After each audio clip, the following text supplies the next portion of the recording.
India to continue buying oil from Russia despite Trump threats. Indian oil refineries will continue to buy oil from Russia, officials have said, before threatening U.S. sanctions next week against Moscow's trading partners over the war in Ukraine. Media reports on Friday had suggested India, a big energy importer, would stop buying cheap Russian oil. Trump later told reporters that such a move would be a good step, if true. I understand that India is no longer going to be buying oil from Russia, he said. That's what I heard. I don't know if that's right or not. That is a good step. We will see what happens. However, official sources in India, quoted by the news agency ANI, rebutted Trump's claim, saying Indian oil companies had not paused Russian imports and that supply decisions were based on price, grade of crude, inventories, logistics, and other economic factors. Trump's remarks came a day after the White House announced tariffs of 25% on all Indian goods, along with a penalty for buying arms and energy from Russia amid the war in Ukraine. Trump has given an August 8th deadline for Vladimir Putin to stop the war or risk further sanctions on tariffs on countries that import Russian oil.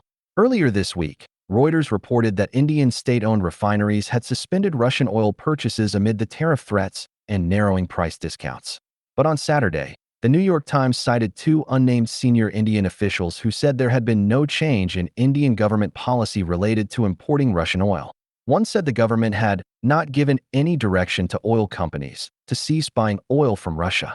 These are long-term oil contracts, one of the sources said.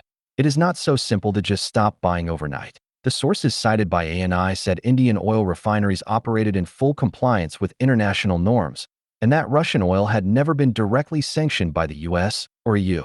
Instead, it was subjected to a G7 EU price cap mechanism designed to limit revenue while ensuring global supplies continued to flow.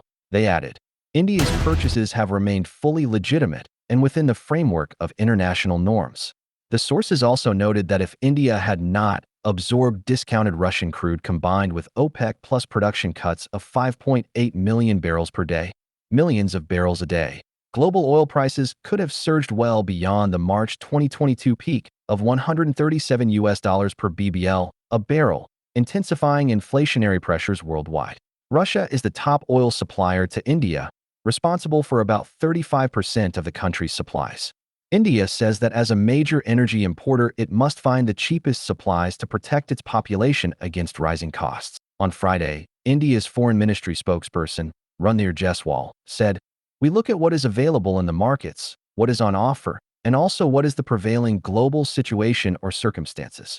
Jaiswal added that India had a steady and time-tested partnership with Russia.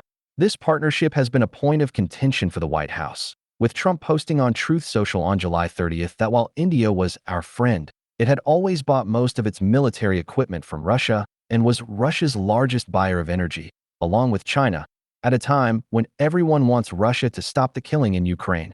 All things not good. In a second post, Trump added, "I don't care what India does with Russia. They can take their dead economies down together, for all I care." Ukraine's military said on Saturday it had hit oil facilities inside Russia, including a refinery in Ryazan, causing a fire on its premises. The strike also hit an oil storage facility, a military airfield for drones, and an electronics factory.